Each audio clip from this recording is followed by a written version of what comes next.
Pierre Bézinger, bonjour. Vous êtes donc à l'Académie de Versailles, vous êtes conseiller au numérique dans les établissements et donc vous menez une opération qui s'appelle le défi des mots. Alors vous allez nous expliquer un petit peu cette opération.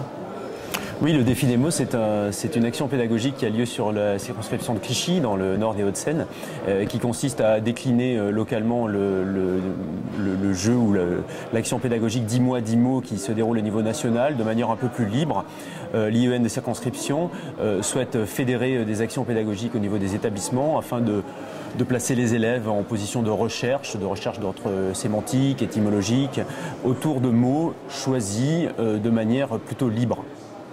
C'est une opération qui intéresse à la fois le premier degré et le second degré, et oui, qui utilise à l'ENT. Oui, puisque cette action se place bien sûr dans le cadre de la nouvelle liaison école-collège, la liaison CM de 6e en particulier, et c'est bien dans ce cadre-là que l'ENT va être utilisé, que l'ENT que l'on traite de ENT pivot va être utilisé, puisqu'il va permettre aux enseignants du premier degré et du second degré de collaborer. Alors, un peu de précision sur l'ENT pivot, qu'est-ce qu'on fabrique là? En fait, c'est un ENT tout à fait semblable à ceux des collèges des Hauts-de-Seine, qui est un établissement fictif dans lequel nous créons, un établissement du second degré fictif dans lequel nous créons annuellement des comptes pour les personnels du premier degré afin de leur permettre par la suite de participer à des groupes inter-établissements communs. Combien d'établissements participent à ce projet? 3 collèges sur Clichy participent à ce projet et donc les écoles rattachées y participent également. Nous avons aujourd'hui environ 60 comptes de personnel premier degré créés à cet effet.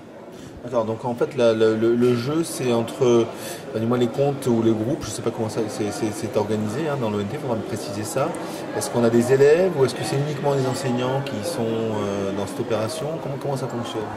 Alors, côté second degré, côté collège, le ENT est complet, c'est-à-dire qu'il s'agit d'un ENT e-top qui, évidemment, rassemble au sein du même annuaire les personnels et les usagers, les parents et les élèves. En revanche, côté premier degré, il s'agit simplement de comptes pour les personnels, dans un premier temps.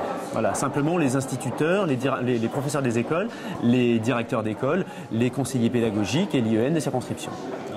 Comment l'opération se formalise dans l'ENT? C'est un groupe? C'est quoi exactement? Alors dans l'ENT, très concrètement, c'est un groupe de travail, mais un groupe de travail un peu particulier, qu'on appelle un groupe inter-établissement, qui va permettre aux administrateurs de ce groupe, à savoir donc les principaux adjoints des collèges, les porteurs de ce projet-là au sein de chacun des établissements, les directeurs d'école, d'affecter par la suite au sein de ce groupe l'ensemble des personnels qui sont concernés par le projet.